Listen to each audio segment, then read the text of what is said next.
9:02 de la mañana de este día domingo 27 de octubre, día de elecciones, segunda jornada de elecciones. Comenzamos esta transmisión especial, la primera parte de una posta informativa que vamos a tener durante toda esta jornada. Estamos con nuestro equipo de prensa desplegado en distintas zonas de la capital. También vamos a tener reportes desde regiones y bueno, estamos aquí con nuestros compañeros en la radio, Camila González, la puesta al aire, Fernando Sepúlveda en la producción periodística, y en el estudio también vamos a estar con algunos invitados para tratar de entender, de analizar, ¿no?, la importancia de estas elecciones. Cristian Pertucé. Muy buenos días, un placer estar por acá. Muchas gracias, amigo de la casa por sobre todo, magíster en ciencia política, también integrante del consejo del INDH, y vamos a saludar antes que llegue, porque viene ahí un poquito atrasada, a Pierina Ferretti, quien es directora ejecutiva de la Fundación Nodo 21, ¿no?, esta fundación ligada al Frente Amplio. Partimos, Cristian. Es difícil acercarse al tema de las elecciones, porque es bien, podemos hablar harto de esto. Es difícil como ver por dónde entrarle una elección que sabemos que es bien importante, ¿no?, pero que está marcada por cuestiones que no tienen que ver con lo propiamente electoral, ¿no? Ayer la primera jornada estuvo marcada por el tema del caso Monsalve, ¿no?, el llamado caso Monsalve, también de alguna manera con el caso Hermosilla, ¿no?, con los requerimientos de la prensa al exministro Chadwick, que fue a votar ayer también temprano ahí en la comuna de Vitacura. Vamos a analizar este contexto de las elecciones, pero antes quería preguntarte. Yo sé que al igual que yo, y esto lo hemos hablado otras veces, te gusta harto ir a votar, ¿no? Y también valoras mucho la importancia de las elecciones. Quiero partir con eso, ¿no? ¿Cómo ves esta elección en particular, la relevancia que tiene y qué se juega con esta elección? Recordemos, alcaldes, concejales, gobernadores regionales y también consejeros regionales. Bueno, partamos por, yo diría como lo clásico, las elecciones son el proceso donde se muestra la democracia en su materialización, donde los ciudadanos pueden ejercer el voto más allá de los otros mecanismos que puedan existir, pero es donde además renovamos nuestras autoridades, tenemos la oportunidad de renovarles la confianza o quitársela y de elegir nuevas autoridades. Además es una elección que tiene una importancia muy concreta para la gente en sus territorios, ya que son elecciones territoriales, que de alguna manera les pueden cambiar la vida. O sea, una buena gestión municipal, todavía falta mucho que avanzar en el tema regional, creo yo, pero pueden cambiarle también la vida de manera importante a las personas de una región, al desarrollo de una región, a las potencialidades de desarrollo. Pero además de eso, de la importancia que tiene a las personas en el día a día, ¿cierto?, en los servicios que se les presten y todo, también tiene un efecto político importante. Es a un poco más de un año de las elecciones presidenciales y para el Congreso Nacional, y obviamente tiene repercusiones, y así lo ha tenido desde el año 92 en adelante, sobre todo yo diría más desde el año 96, 2000 en adelante, pero tiene repercusiones importantes porque se empieza de alguna manera a visualizar cómo viene o cómo puede ir cambiando, o cómo viene la mano, digámoslo así, para las elecciones en el ámbito sobre todo presidencial. Y yo creo que eso es súper importante, y además esta elección tiene una doble importancia.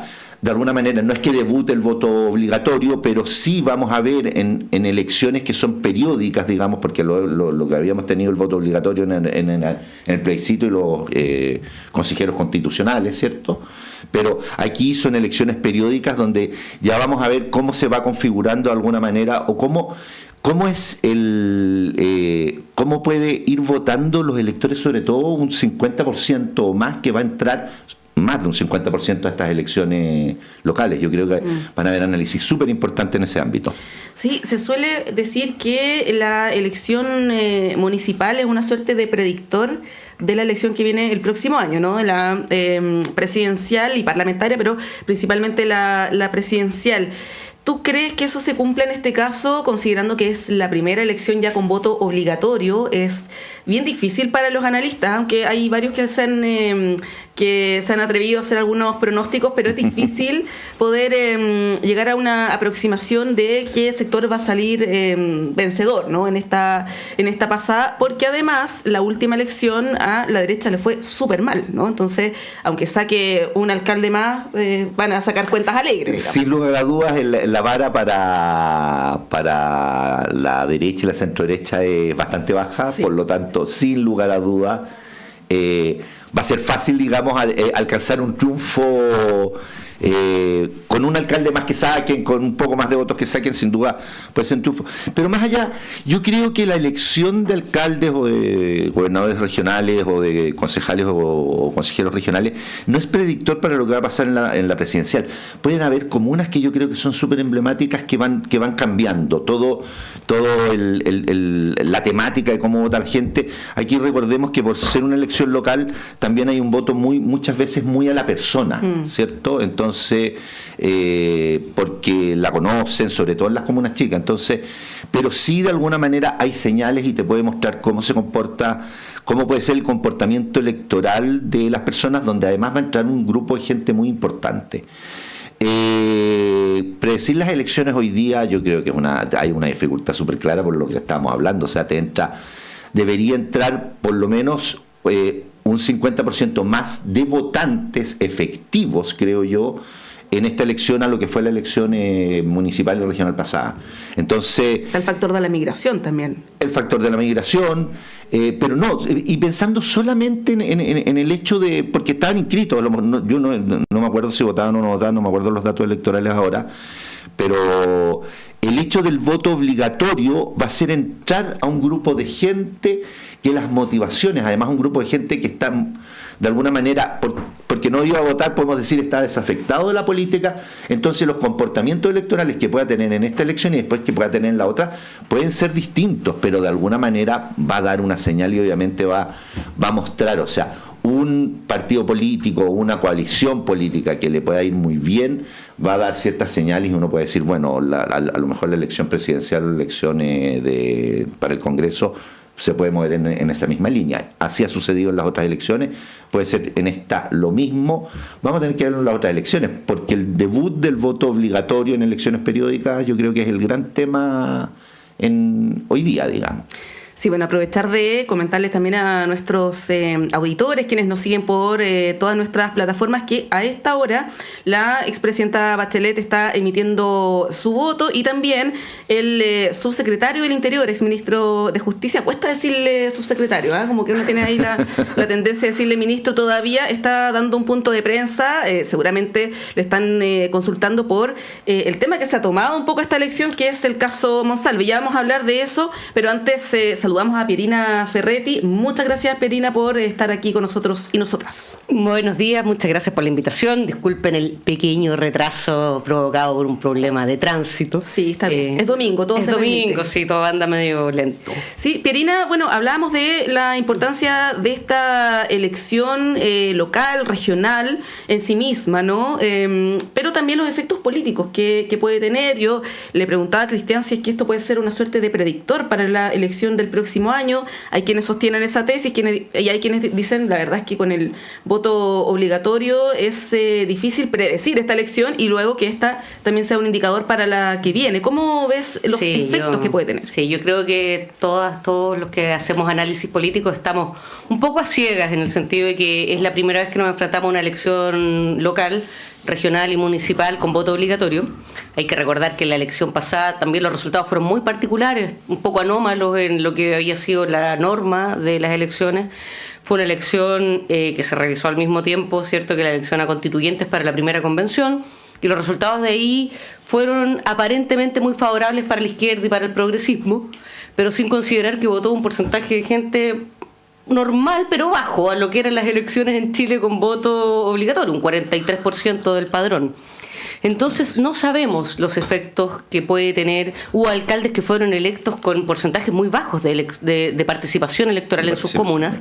Hay que considerar también que la abstención es mucho más alta, era mucho más alta, y lo sigue siendo todavía, a pesar de que ha subido la participación en comunas populares, y que en comunas populares también se da el fenómeno con el voto obligatorio de que si bien más gente va a votar, ha crecido también el voto nulo y el voto blanco. Entonces yo creo que esta elección nos puede traer muchas sorpresas. Ya la elección de constituyentes para la segunda convención, para el Consejo Constitucional del año 2023, mostró pero un disparo, cómo se dispararon los votos blancos y nulos. Se le llamó algo así como la tercera lista. 22%. Claro, muy, muy alto. Entonces creo que esta elección puede traer sorpresas en ese sentido. En el tema de si es predictor de lo presidencial o no, yo creo que no directamente, pero es innegable que mañana va a haber unos primeros análisis donde sectores políticos o partidos políticos van a aparecer como los grandes ganadores, los grandes perdedores. Por ejemplo, ¿cuál va a ser el partido político con más concejales? Y eso, el partido que sea, que muchos dicen que probablemente sea el Partido Republicano como partido como partido, como unidad, ¿cierto? El que saque más concejales a lo largo de Chile, y por supuesto que eso va a dar una imagen de victoria en ese sentido para ellos. Probablemente el pacto del oficialismo tenga buenos resultados, eso también va a ser una foto. Probablemente la derecha mañana saque las cuentas y se lamente de las consecuencias de no haber logrado una unidad mayor en una lista. Quien gane en Santiago va a tener mucho que celebrar, quien gane en Viña del Mar va a tener mucho que celebrar, quien gane en Ñuñoa, en Valparaíso, porque es verdad, no todas las comunas pesan simbólicamente lo mismo. Entonces creo que todos esos factores mañana van a hacer que el día sea sabroso en comentarios. Sí, pues bien, bien sabroso. El dato de los concejales es uno de los más importantes, después de una elección de estas características. Cristian, el tema en la derecha, lo hemos comentado harto, esta decisión de ir dividido, y no solamente respecto al Partido Republicano, hay otras fuerzas como el Partido Social Cristiano, por ejemplo, ¿no?, que representa un poco a ese mundo. Si uno ve en varias comunas hay como 3 o 4 candidatos de derecha, a diferencia del oficialismo, que más allá que a uno le guste o no de ese mundo, hay un candidato o candidata, ¿no?, salvo algunas excepciones. ¿Tú crees que eso va a tener un efecto significativo? Yo sé que no tenemos la bola de cristal, ¿no?, pero también apelando a lo que ha ocurrido en otras elecciones y el factor, como dice Pirina, del Partido Republicano. Yo creo que la fragmentación va a afectar a todos los partidos, al gobierno, a la oposición. Recordemos que hay también listas separadas en concejales. Claro. Entonces yo creo que, a ver, va a afectar, uno dice, va a mostrar el efecto de la fragmentación que estamos teniendo en Chile. Ese yo creo que es un tema en términos generales. Puede ser que en la derecha hay un efecto mayor, porque yo creo que hay más una identidad más fuerte en los diferentes partidos. O sea, se diferencia claramente republicanos de Chile Vamos, de alguna manera. Hay una diferencia en ese sentido, y puede haber ahí puede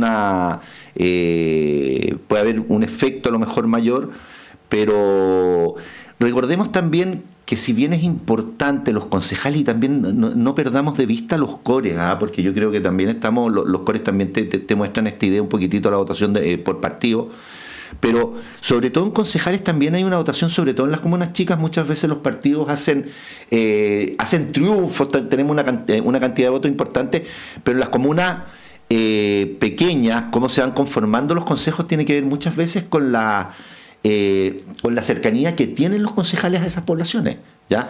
Que votan por partidos sin duda y saben de qué partidos son muchas veces, pero también tiene que ver con una identificación a las personas. Yo creo que va a haber el efecto sobre la distribución de votos, cómo se van a distribuir los votos en la derecha, va a ser mayor y va a mostrar de mejor manera a lo mejor las identidades o las preferencias de las personas, que en la centroizquierda, pero en la centroizquierda también yo creo que va a haber efecto, y por lo mismo, o sea, hay candidaturas de, no sé, los liberales con verdes me parece que van en una lista, lo que el Frente Amplio con el Partido Comunista, el Socialismo Democrático tiene su propia lista. Entonces van a haber ahí también fragmentaciones que son que son importantes de ver, y vamos a ver el peso. Yo creo que lo que se va a mostrar, a lo mejor un efecto importante puede ser dentro de la coalición de gobierno, el efecto que puede tener qué coalición tiene más fuerza después de estas elecciones, pero también va a estar cruzada por los casos, ¿cierto? Monsalve y otros, ¿no? Vamos a tener efectos varios aquí votos. que sí, va a haber efectos importantes en eso. O sea, yo creo que hay un grupo de personas, en términos súper simples lo pensado, hay un grupo de personas que se acerca a la política, que no es un voto, lo que llamamos en ciencia política, el voto duro, que siempre va a votar por el partido, más allá de... hay un voto que se mueve mucho de acuerdo a las percepciones de cómo ve la política, y eso va a tener un efecto que nosotros, si pensamos en lo que era cómo votaba la gente, un 50%, hablemos, iba a votar antes en las elecciones pasadas, ahora hay un 50% que entra. Ese 50% creo que puede haber un porcentaje muy amplio que se mueva por las sensaciones que está teniendo de la política, y de la política que está desgastada, los partidos, está con una valoración muy baja. Entonces yo creo que ese efecto va a ser importante, y hay que también tratar de analizarlo en términos de cómo son los comportamientos electorales. Sí, hablemos de los casos, ¿no? El caso en Monsalve, que ha marcado las últimas horas, ¿no? La última semana muy fuertemente, como les comentaba, bueno, el exministro subsecretario ahora Cordero dio un punto de prensa donde le consultaban sobre aquello. Vamos a darle cuenta más ratito de sus declaraciones, pero ahí, bueno, surge la duda, y lo hemos comentado harto los días previos a la elección, Pierina, si es que esto va a tener algún efecto, no en el sentido de que pueda tener una merma, por ejemplo, para la UDI, ¿no? Como partido, por ejemplo, a propósito del caso de Andrés Chadwick, ¿no? O para el Partido Socialista, sino más bien una cierta distancia de la ciudadanía con la política, ¿no? Esta idea de está todo podrido, ¿no? ¿Tú ves que puede haber algo así? Y comento a nivel anecdótico, personal, ¿eh? Tengo varios amigos que siempre han votado por ciertos partidos, fuerzas políticas, y ahora han comentado como que la verdad es que ven que todo está un poco sucio, ¿no? Un poco corrupto, que ya es difícil confiar en la política. ¿Tú ves que pueda existir ese efecto? Sí, yo creo que existe. También me ha pasado lo mismo en mis grupos de amigos que siempre votan, pero que no son militantes o que no están así tan comprometidos con la política institucional, pero que votan, y que votan por el progresismo y por la izquierda. Muchos me han dicho frases casi exactas, como, oye, que me costó levantarme a votar, tuve que hacerme el ánimo para ir a votar. Yo creo que los casos, tanto el de Monsalve como el caso de Hermosilla, no van a golpear específicamente a partidos, sino que van a golpear al sistema político en general. Y es como una gota que cae sobre un vaso lleno. O sea, ya veníamos hace años, y cada vez incrementándose con algunos vaivenes, la distancia de la sociedad respecto de la política, y al revés, la distancia de la política, el ensimismamiento de la política respecto de la sociedad. O sea, tenemos un Congreso que sobre todo yo lo grafico en el Congreso, ¿cierto? Que muchas veces se enfrasca en rencillas y en guerrillas, ¿cierto?, internas, cuando en el país, tenemos un problema de las pensiones por lustros que no se resuelve, un problema de la seguridad que es muy grave. Entonces la ciudadanía percibe, de manera no tan equivocada, yo creo, una política muy enfrascada, ¿cierto? Y la ciudadanía y las personas comunes y corrientes también tienen la experiencia cotidiana de que la vida sigue y te las tienes que arreglar solo, mientras la clase política está en su atmósfera encerrada. Entonces creo que estos casos incrementan esa sensación, siguen dando razones para desconfiar, siguen dando razones para decir está todo podrido, y eso es grave, eso es muy preocupante, pero es así. O sea, es imposible que estos casos no afecten, es imposible. O sea, tendría que ser una sociedad insensible para que casos de la gravedad del caso Monsalve, aparte que lo de Monsalve tiene una cuestión más grave todavía, que es un caso revictimizante.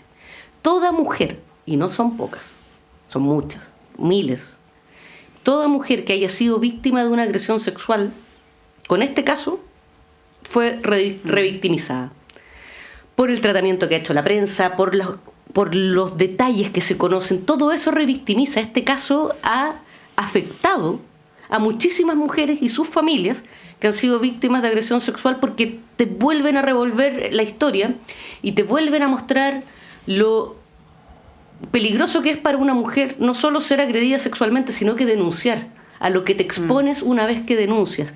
Entonces, eso además tiene un plus. O sea, lo de Hermosilla es gravísimo. Corrupción en la política, una trenza de intereses entre la política y los negocios es gravísimo, le hace muy mal a la democracia.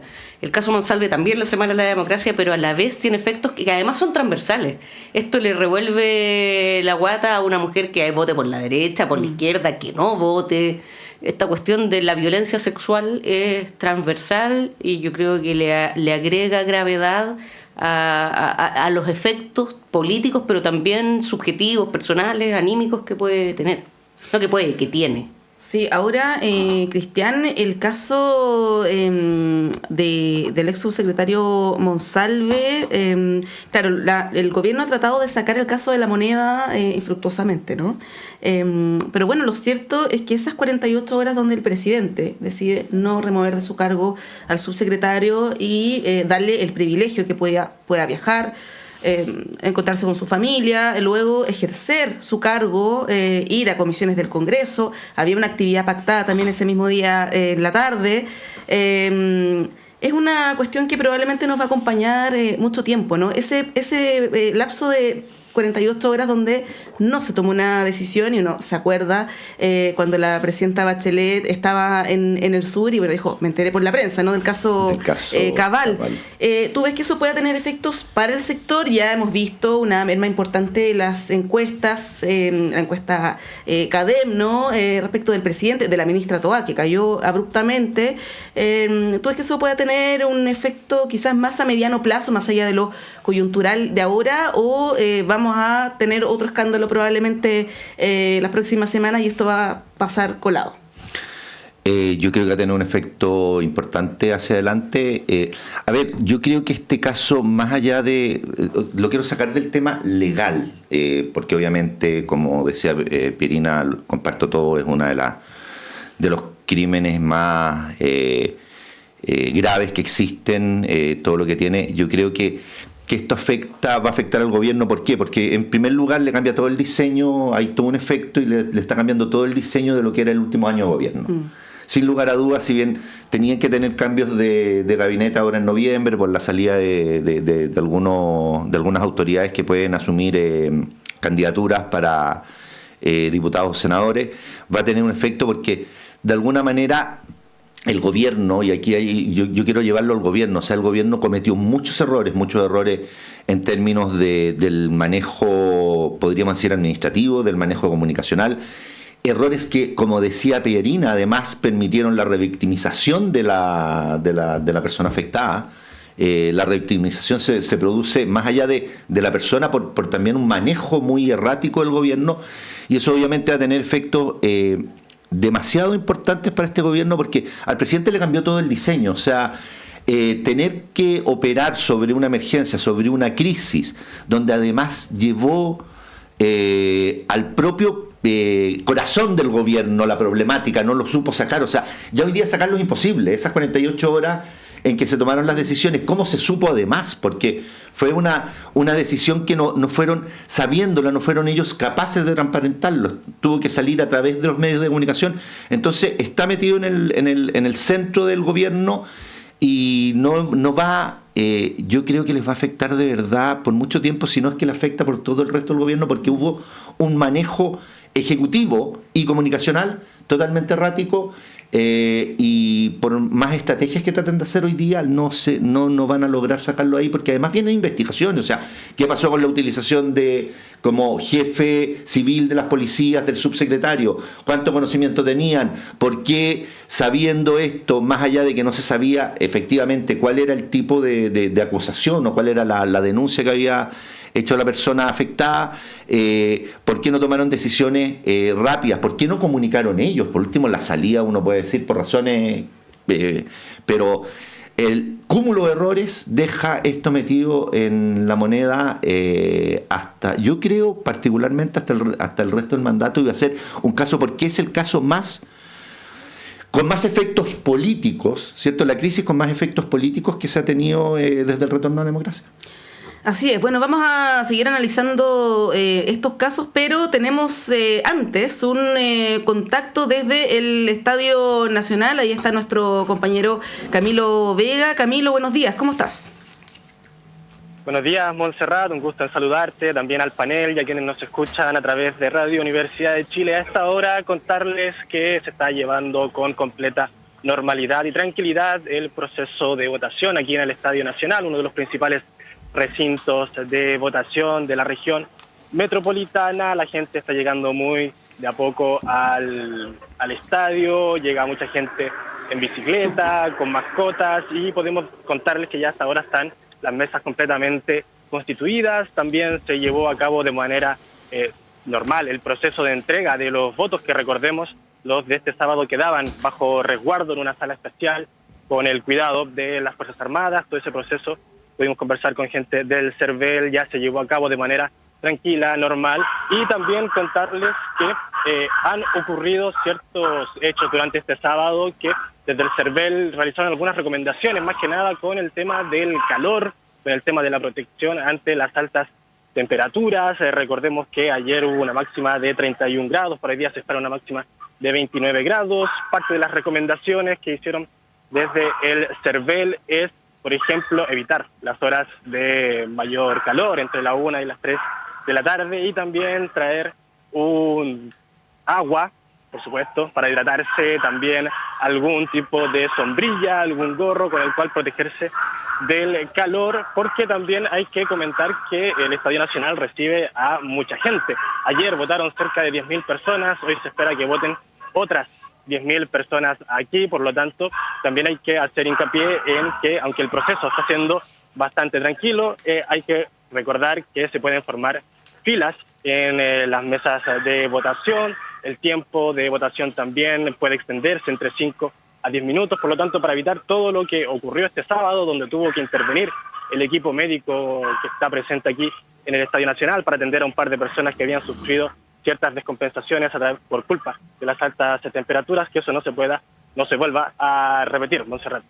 Sí, Camilo, bueno, ayer también reportábamos respecto de la situación en el Estadio Nacional. Estaba nuestro colega Fernando Sepúlveda allá y nos contaba que estuvo bien lenta la instalación de las mesas, ¿no? Eran cerca de las 10 de la mañana y algunas mesas todavía no se constituían.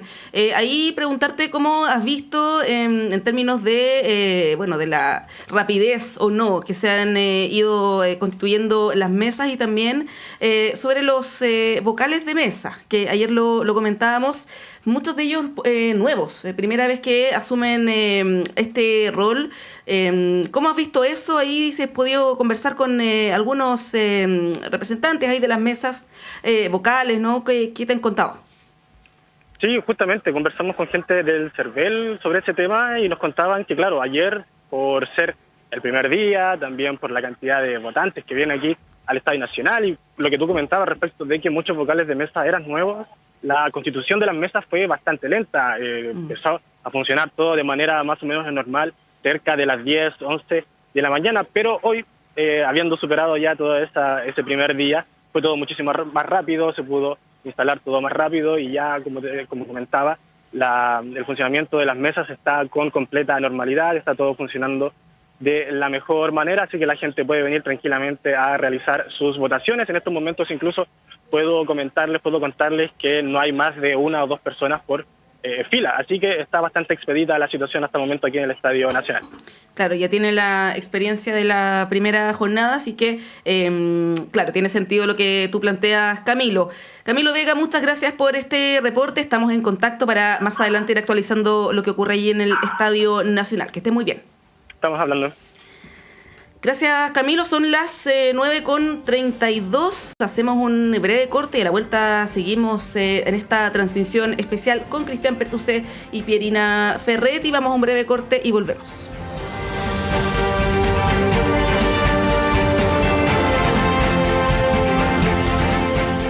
Su soy Fernando Lolas, miembro de número de la Academia Chilena de la Lengua, y quiero invitarlos a escuchar nuestro programa Diálogos del Instituto de Chile todos los días jueves a las 18 horas en Radio Universidad de Chile. Diálogos, un programa para la producción del cultivo, progreso y difusión de las letras, las ciencias y las bellas artes. Todos los jueves a las 18 horas en el 102.5 FM y radio.uchile.cl.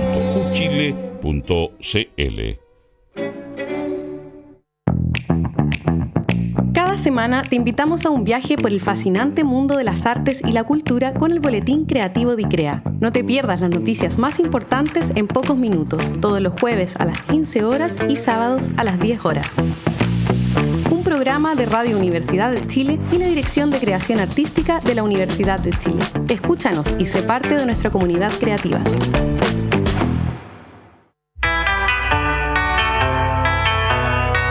Radio Universidad de Chile los invita a sintonizar el programa Tras las Líneas, conversaciones con Manuel Antonio Garretón, Premio Nacional de Ciencias Sociales. Un espacio del Departamento de Sociología de la Universidad de Chile. Escúchanos cada martes a las 21 horas en el 102.5 FM y todas nuestras plataformas digitales. Tras las Líneas en Radio Universidad de Chile.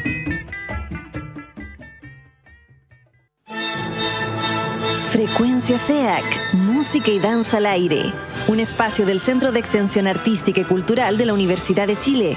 Acompáñanos cada jueves de 4 a 5 de la tarde para conocer más acerca del quehacer de la Orquesta Sinfónica Nacional de Chile, el Ballet Nacional Chileno, el Coro Sinfónico y la Camerata Vocal Universidad de Chile. Compositores, obras, canto, danza, sus distintos estilos y el trabajo tras bambalinas. En un diálogo de la periodista Priscilla Springisfeld, junto a interesantes artistas, por las ondas de Radio Universidad de Chile y en radio.uchile.cl.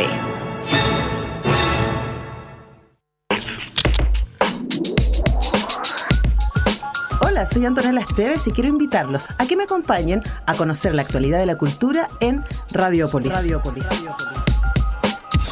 Un clásico de Radio Universidad de Chile cada martes a las 17 horas. Los esperamos.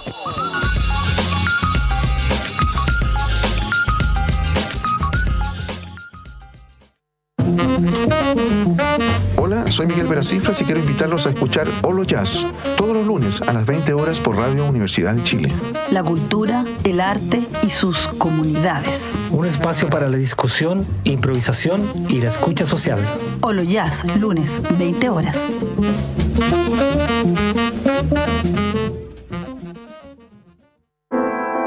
Soy Javier Ibacache y les quiero invitar cada miércoles a las 11 de la mañana a sintonizar Radio Universidad de Chile para escuchar el programa Tomar Palco, una producción del Centro Cultural Seina en que cada semana revisamos la cartelera cultural. Escúchenos además a través de Spotify en el podcast Tomar Palco.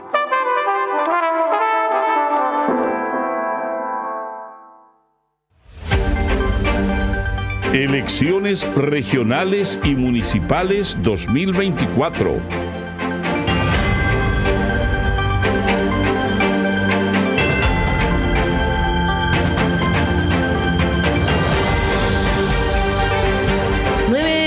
Con 35 minutos seguimos en esta transmisión especial aquí en Radio Universidad de Chile a través de la 102.5 y también de todas nuestras plataformas. Estamos con Cristian Pertusé y Pierina Ferretti analizando los efectos políticos de estas elecciones y también al revés, ¿no? De los llamados casos que tienen también su efecto en estas elecciones. Pierina, ¿qué te parece respecto a lo que hablábamos con Cristian antes de la pausa, ¿no? Que él vaticinaba un futuro bien negro, ¿no? Para el gobierno y que este caso va a acompañar al Ejecutivo todo lo que queda de mandato y comiéndose toda la agenda pública. Por eso yo hacía el símil también con el caso Cabal, ¿no? Porque esto a la presidenta Bachelet le acompañó durante todo su mandato y bueno, ahí la verdad es que la posibilidad de retomar tomar el control de la agenda para la presidenta fue bien difícil, si no imposible, ¿no?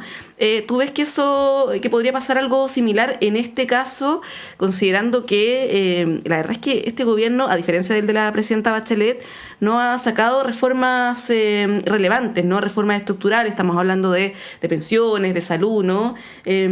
Cosa que sí hizo la presidenta Bachelet. ¿Cómo lo ves? Claro. Es difícil comparar en el sentido de que la presidenta Bachelet tenía un parlamento más favorable, si bien también tuvo fuego amigo, ¿cierto? Y ahí eso dificultó mucho y torpedió algunas reformas importantes también para ese gobierno, para esa coalición, ¿cierto? Particularmente provenientes de la democracia cristiana. Pero a pesar de que son difíciles de comparar, yo creo que efectivamente es un caso que va a afectar, está afectando, va a afectar, pero me parece que va a depender mucho también de la disciplina con la que el oficialismo se ordene sus vocerías, ordene cómo se enfrenta públicamente las esquirlas de este caso de acá en adelante, y también cómo el oficialismo se ordena en redoblar esfuerzos por poner en el centro de la discusión y el debate público la agenda social del gobierno. O sea, viene una discusión por la cuestión del CAE, me parece que va a haber que empujar ya con el último aliento que quede la reforma de pensiones. O sea, me parece que si todo se ordena para empujar esa agenda, se va a poder sortear de mejor manera las esquirlas de esta crisis, que indudablemente va a existir. O sea, evadir las consecuencias de este caso es imposible, eso hay que asumirlo. Por lo tanto, creo que lo que le queda al gobierno es afinar muy bien, diseñar muy bien cómo se va a manejar esta crisis, los escenarios posibles, ordenar las vocerías, pero también poner todo el esfuerzo, el empeño y, digamos, la energía del oficialismo en empujar esa agenda social. Creo que también va a ser muy importante los resultados de hoy, digamos, si se sale con victorias importantes, si no.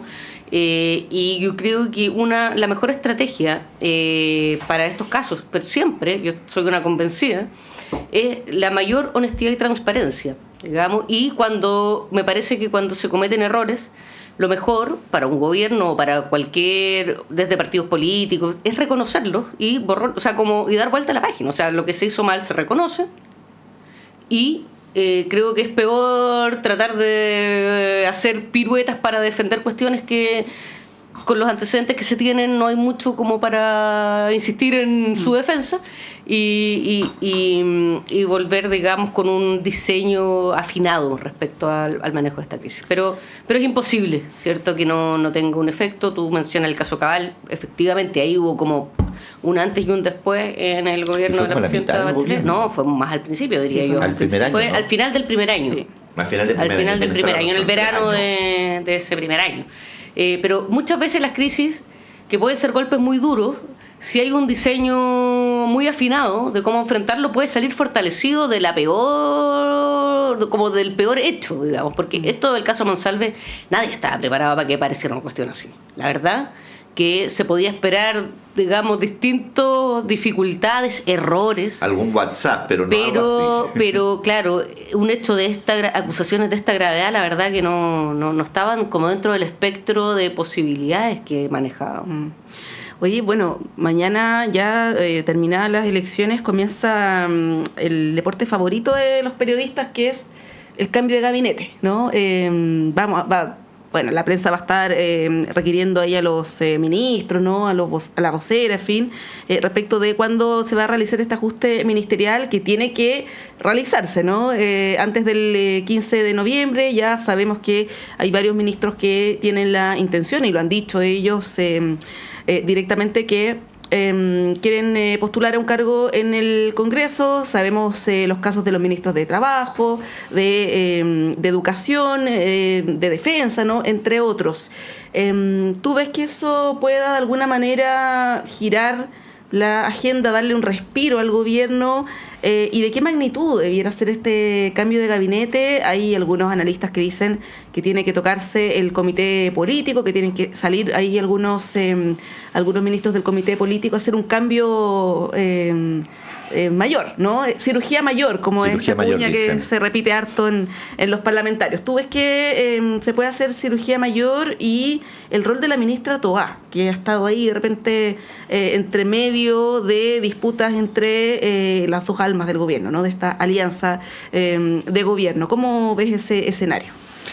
A ver, yo para ser sincero, si yo fuera asesor del presidente, le diría, piense, por suerte tiene un fin de semana largo, pero yo creo que debe ser, para ser súper sincero, el cambio de gabinete debería estar los primeros días de noviembre, ya más o menos se sabe qué ministros, subsecretarios salen, porque el efecto, una manera de minimizar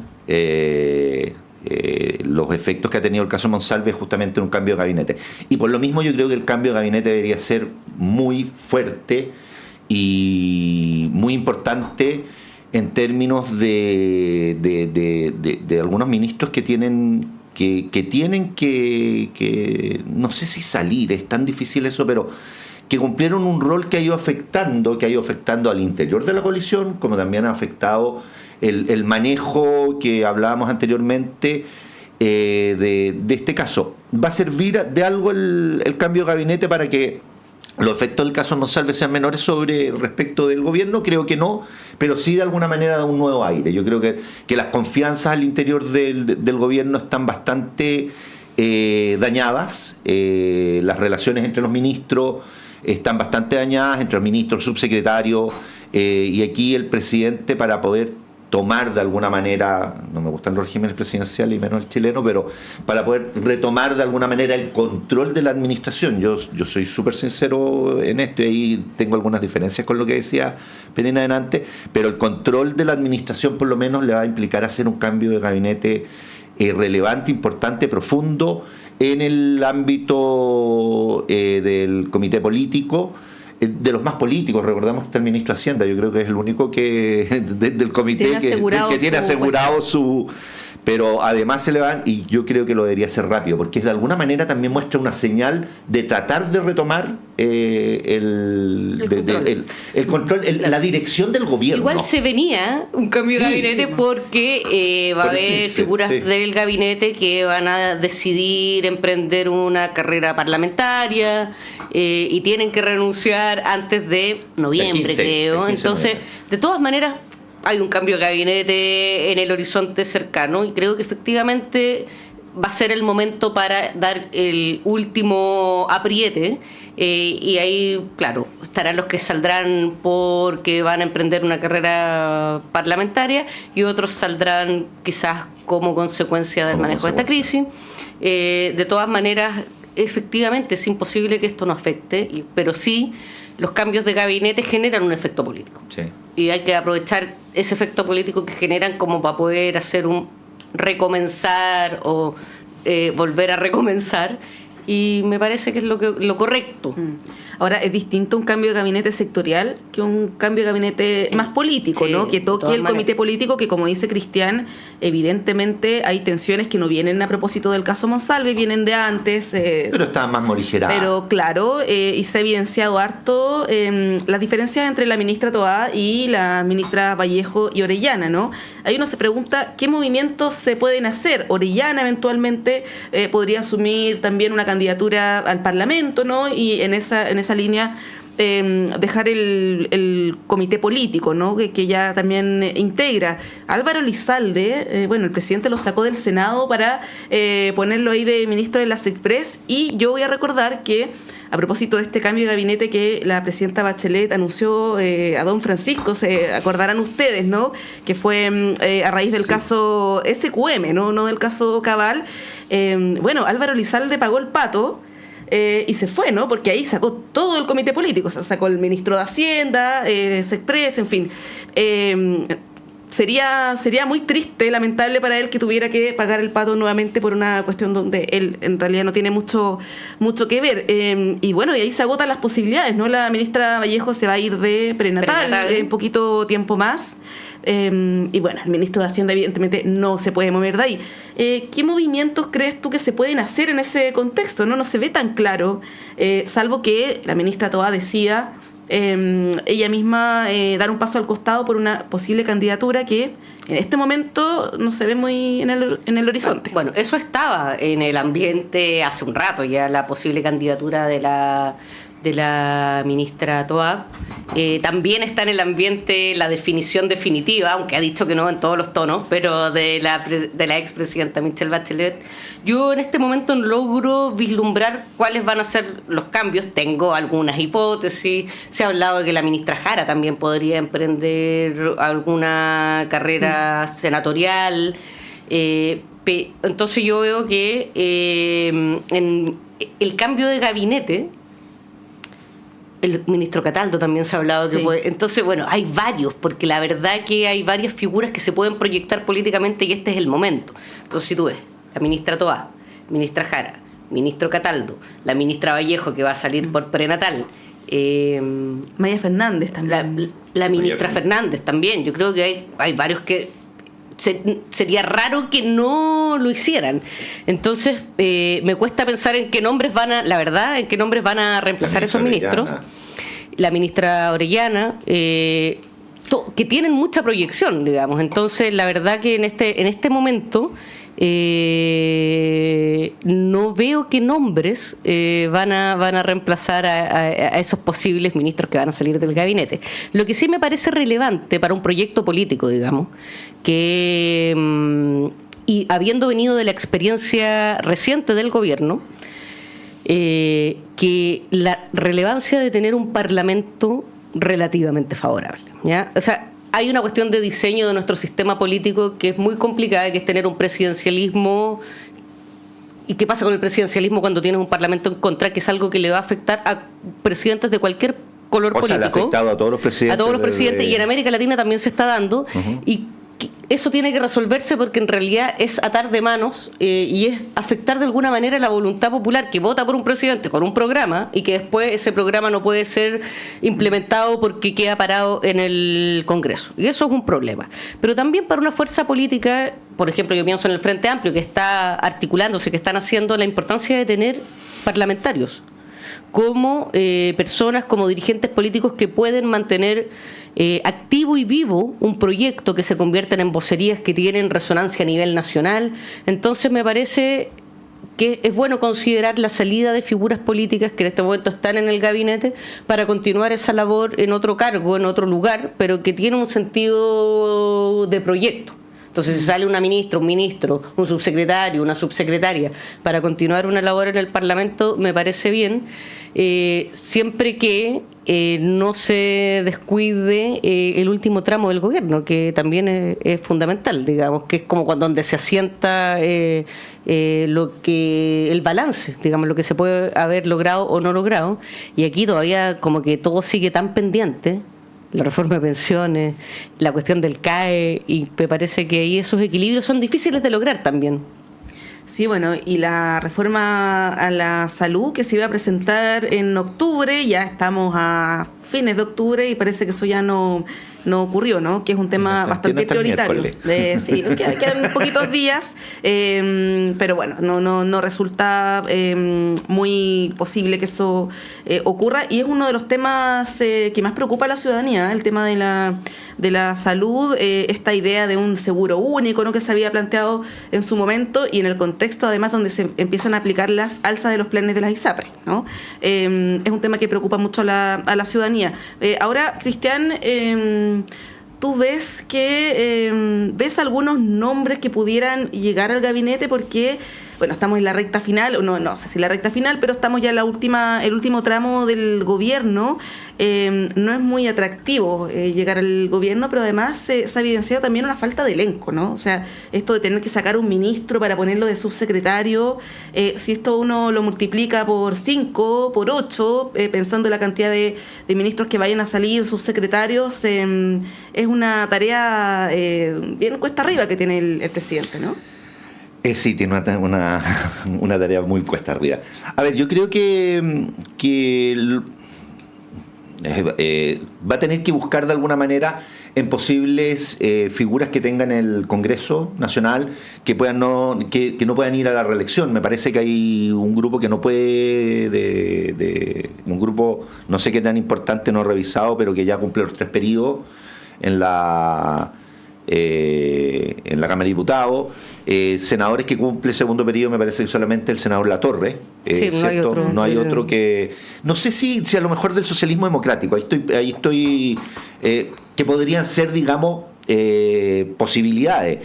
Creo que hay una falta de elenco, como dices tú, y creo que también hay una falta de liderazgo. O sea, no vemos liderazgos fuertes ni siquiera tampoco en el Congreso, que uno pueda decir... Con el caso de las fundaciones y de las platas de las fundaciones, el senador Latorre yo creo que perdió mucho del capital político que tenía. Le afectó bastante, tuvo que renunciar a RD en su minuto. Pero yo creo que por ahí puede haber algunos elementos que tiene que manejar el presidente. También va a tener que, y recordemos que los cambios de gabinete además son muy traumáticos, porque además de las personas que salgan porque quieren seguir carrera, es estos equilibrios, porque si estoy pensando por el caso, digamos, por la crisis que está enfrentando hoy día el gobierno, si yo saco a un ministro, una ministra, a un subsecretario por los malos manejos, porque necesito, o no hablemos de malos manejos, necesito readecuar la agenda, tengo que verlo y compensarlo. Estoy pensando con otra persona que a lo mejor puede tener buenas evaluaciones, pero hay un equilibrio de poder que va a tener que manejar el presidente, que es muy complejo y obviamente que se va a ver también muy... influenciado por los resultados que se produzcan hoy día. O sea, eso también va a tener un efecto respecto de cómo se visualizan ellos, de qué partidos, lo que hablábamos, o de qué sectores dentro del oficialismo se ven más fuertes, ¿ya? Va a ser un tema complejo, pero además un tema que tiene que tomar, como yo decía, yo creo que dada la crisis que está enfrentando, dado que el tema sigue en la moneda, lo está afectando, y obviamente eso afecta inclusive al poco tiempo que tiene hoy día el presidente para impulsar los proyectos de ley importantes o estructurales que estamos pensando, como pensiones, CAE, salud. O sea, el presidente de la República no tiene más espacio que, podríamos decir, hasta el mes de enero, porque ya después vamos a volver en marzo. Febrero este país se detiene de alguna manera, aunque no tanto últimamente, pero en marzo vamos a volver con todo el tema electoral. En marzo ya la posibilidad de lograr, si no hay avances ciertos en este periodo que corre desde noviembre a enero, y con un diciembre que es bastante, con 15 días, nos pasamos sinceros, porque después nos metemos Navidad y Año Nuevo, hay que lograr avance en estas materias. Yo creo que tiene que tomar decisiones muy, muy, muy rápidas el presidente para tratar de tener en noviembre un elenco, con el elenco que va a terminar, o esperemos que termine, uno nunca sabe las crisis que pueden venir. No, esperemos, o sea, no, hemos tenido cambios de alguna manera de gabinete por diferentes problemas también hacia el final. No, gabinete, no el gabinete del presidente. No, estoy pensando en los gabinetes, ojalá termine. No, el presidente de la República, más allá de lo responsable, fíjate que son las oposiciones, muchas veces en términos generales de derecha e izquierda.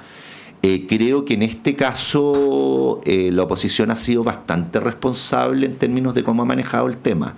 No hay, más allá de pedir la salida de la ministra, del cambio de gabinete, no hay, y más allá de los errores no forzados que muchas veces pueden cometer las personas porque son personas, los presidentes o las autoridades, ha sido una oposición bastante responsable en términos de no estar pidiendo acusaciones constitucionales, de estar que van a impulsar algo en términos generales, ¿no? Y yo veo desde ahí también una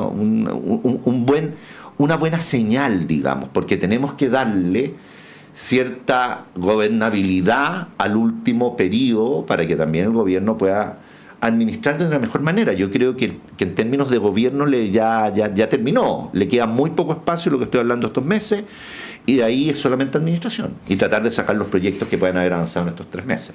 Sí, el comportamiento de la oposición ha ido variando, ¿no? Recordemos que hace algunas semanas estábamos hablando de la posible acusación contra el presidente por temas de seguridad. Luego eso ocurrió con la ministra Toa, que evidentemente no prosperó. Pero claro, ahora la oposición, la UDI particularmente, ha dicho que ellos van a respetar que el presidente en ejercicio, elegido por la mayoría, cumpla con todo su mandato, ¿no? Y en eso han sido bien categóricos. Ahora, ayer, la candidata o futura candidata de la oposición presidencial, me refiero a Evelyn Matei, cuando fue a votar en la comuna de Providencia, señaló, aprovechó evidentemente ese espacio, no hizo eco del llamado del presidente del silencio electoral que dijo, sino más bien todo lo contrario, dijo, bueno, hay que votar por gente que esté preparada, ¿no? Haciendo una alusión evidentemente al caso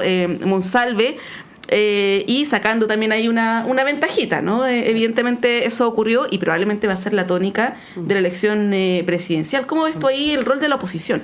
A ver, yo entiendo perfectamente que la oposición dispare cuando puede disparar. O sea, este caso le da a la oposición una oportunidad de criticar al gobierno y no la van a desaprovechar. Lo que a mí me parece que no hay que dejar pasar es que en este caso, en el caso Monsalve, lo que refiere a la preocupación por la violencia de género, por la protección a las víctimas de violencia sexual, en lo que refiere a la libertad sexual y a los derechos de las mujeres, a la autonomía, la derecha tiene no solo tejado de vidrio, sino que una larga lista, digamos, una historia de oposiciones y trabas y negativas a poder avanzar en estas materias. Por ejemplo, recuerdo, la derecha, o una parte importantísima de la derecha, se opuso al divorcio. Se opuso a una cuestión que a mí me parece brutal, a que se acabara la distinción entre hijos legítimos e ilegítimos. Imagínate lo que es oponerte a que desaparezca esa distinción entre, como se llaman los hijos, los guachos, los hijos naturales. Y eso no ocurrió hace 70 años atrás, eso ocurrió, digamos, en democracia. La derecha se opuso a las jornadas de educación sexual, a las JOCAS que se llamaban en su época, a la pastilla el día después. Una parte muy importante de la derecha se opuso al aborto en 3 causales, particularmente a la causal de violación. Sí. Entonces creo que en esto la derecha tiene, ojalá se opone actualmente a la educación sexual integral. Entonces si uno suma la cantidad del historial que tiene la derecha respecto a estas materias es muy pesado. La reacción de la UDI frente a las declaraciones de Javier Macaya en esa mítica entrevista en Mesa Central, las declaraciones que hizo el presidente de la UDI después de eso, la demora de Evelyn Matei en referirse al caso Macaya. En el caso Macaya no hubo una clara posicionamiento de la derecha de protección a las víctimas, a las denunciantes, salvo casos de mujeres, de militantes de la derecha que salieron a decir, oye, por favor, esta cuestión es impresentable. Entonces yo creo que comprendiendo que la derecha aproveche este caso, porque da la posibilidad de este caso para pegarle al gobierno y como oposición lo van a hacer, creo que la derecha tiene muchas deudas en materia de apoyo a una agenda de libertad sexual, de derechos y autonomía de las mujeres en relación a sus cuerpos, y eso se nota. Yo, viendo una reflexión más allá de este caso, ningún sector político puede prometer y asegurar que entre sus filas no va a haber hombres que van a ser abusadores sexuales. Eso no lo puede prometer nadie. Ni delincuentes eso nadie lo puede prometer. Pero la única herramienta con la que cuentan las sociedades, o de las pocas herramientas con las que cuentan las sociedades para formar personas conscientes de la importancia del consentimiento, conscientes de las asimetrías de poder, es la educación sexual. El plano de la sexualidad es muy nebuloso, es muy complejo. Y eso hay que educarlo. No se puede dejar a la buena de, iba a decir la buena de Dios, pero no se puede dejar no se puede dejar sin una preocupación específica por ese plano, porque es tan complicado y es un plano donde se presta para tantos abusos que si no se educa, Es muy difícil enfrentar esta cuestión. Si no se educa a los hombres en la importancia del consentimiento, si no se educa a las mujeres en herramientas para decir claramente que no, si no se educa a hombres y mujeres en situaciones que pueden ocurrir y tú tienes que saber cómo actuar, y si no te han educado no sabes cómo actuar. Y en el plano, en estos escenarios siempre se está solo. En general siempre hay dos personas. Entonces, si eso no está educado, es muy difícil enfrentarlo. Y la derecha se ha opuesto a que podamos avanzar en cómo educar sexualmente a nosotros, a nuestra población, incluyéndonos a nosotros. Yo creo que es la única herramienta con la que contamos a largo plazo. Entonces, esto nos afecta a todos, esto ocurre en las familias, esto ocurre en los partidos políticos, esto ocurre en las instituciones, esto ocurre en los ambientes de trabajo, y si no contamos con educación es muy difícil que podamos realmente revertir estas cuestiones, prevenirlas y evitarlas. Sí, bueno, la frase de Evelyn Matei ayer fue un llamado a que voten por gente seria. Lo que es llamativo porque Manuel Monsalve, antes que se destapara este caso, que evidentemente sorprendió al círculo cercano también del presidente, el gobierno, era considerada una persona seria, ¿no? Y respetada transversalmente. Por lo tanto, el tema ahí no es la seriedad o no de un personaje, sino cómo las autoridades reaccionan frente a este caso, y también decir que gente seria o no seria hay en todos los partidos. Pues, gente seria puede ser... La gente puede ser muy seria y después nos damos cuenta que pueden... Y casos de corrupción hay en varias partes, no solamente en el oficialismo, ¿no?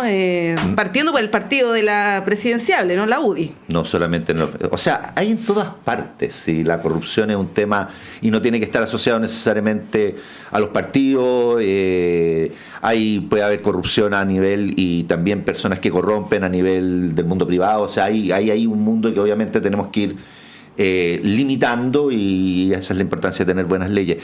Yo quería decir algo, no sé, esto como que la derecha yo creo que hay muchas temáticas que sin duda a la derecha en ciertos momentos les ha costado cambiar. Yo voy a contar que yo era muy feliz. Mi primer hijo fue en el año 99 y el primer certificado no estaba casado. Mis dos hijos se nacieron fuera del matrimonio, de hecho. Mira, ahora estoy casado. Pero no me acuerdo cuál era la categoría, pero después cuando fue a sacarlo el 2000, porque fue una ley que se aprobó en el 98 y se esperó un tiempo para entrar en vigencia, ya era no tenía hijo natural, fue en el matrimonio. Natural era. ¿Ya? Ahora me estoy acordando. Los otros eran artificiales. No.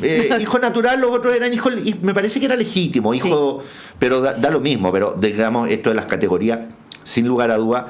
Pero yo creo que hay ciertas temáticas que acusar puede costarle más, porque ahí obviamente hay un mundo de la cultura de la derecha que le va costando, pero ha ido entregando muchos temas,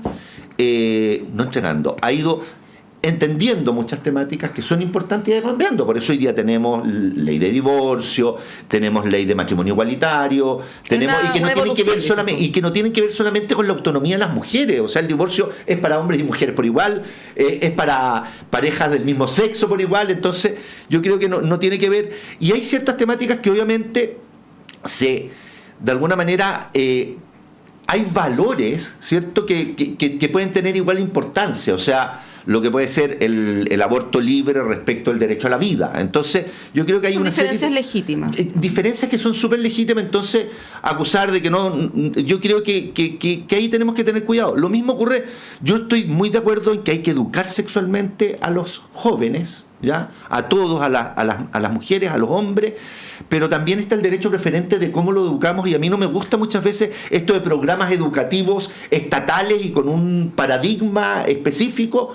Yo creo que los colegios, tiene que haber una obligación desde ahí, que el Ministerio de Educación tiene que efectivamente, porque muchas veces los ministerios, y esto también obedece un poquitito a los paradigmas de tanto de la derecha y la izquierda, cuando se encuentran en el poder, sobre todo en sistemas hiperpresidencialistas o con un presidencialismo reforzado como en Chile, tratan de imponer su visión desde el ministerio a todos los colegios, a todas las instituciones. Debe haber ahí una libertad también en términos de cómo enfrentamos esa educación sexual. Yo estoy súper de acuerdo que el sí es sí, el no es no, cómo educamos a los hombres al respeto a la mujer, cómo educamos a la mujer para que efectivamente pueda pueda manifestar libremente y no se sienta presionada, pero también tenemos que verlo desde no desde un paradigma, sino que desde los diferentes valores. Tú decías, algo de Dios. Hay, por ejemplo, cómo afecta la religión a muchas personas, y eso es súper legítimo, y las diferentes religiones, porque muchas veces nos quedamos en el paradigma de la religión católica, que es mayoritaria en Chile, o el cristianismo más que todo, pero hay otras religiones que también tienen respecto de la sexualidad miradas inclusive mucho más, yo diría, conservadoras, o mucho más reacias inclusive a la sexualidad que la mirada desde el cristianismo. Entonces yo creo que ahí hay un mundo súper importante, y achacarlos a ciertos sectores, hay personas que les cuesta cambiar más, pero que van cambiando y van reconociendo. Desde ahí la educación yo estoy de acuerdo, pero de los paradigmas y los valores, porque tienen que ver también con las libertades. Bien, no se van a poner de acuerdo, no tenemos tiempo, estamos pasados en este bloque. Tenemos que cerrar esta parte. Pirina Ferretti, para la próxima. Ahí puede para esto tenemos para rato. Son temas que son temas largos, importantes de discutir. Muchas gracias por venir esta mañana. Muchas gracias por la invitación. Y Cristian Pertusé, como siempre. Un muchas placer. Gracias. Se hizo hasta corto. Así es. Bueno, vamos a una pausa, y a la vuelta vamos a estar con un contacto desde la estación Mapocho, lugar donde votó el subsecretario Cordero, la ministra Toá, que entregaron ambos declaraciones en la línea de lo que conversábamos, ¿no? De este caso Monsalve. Hay algunos medios que le han puesto Monsalve Gate, ¿no? Ya eso es bien insólito. Bueno, son las 10:07, hacemos un breve corte y volvemos en unos minutos.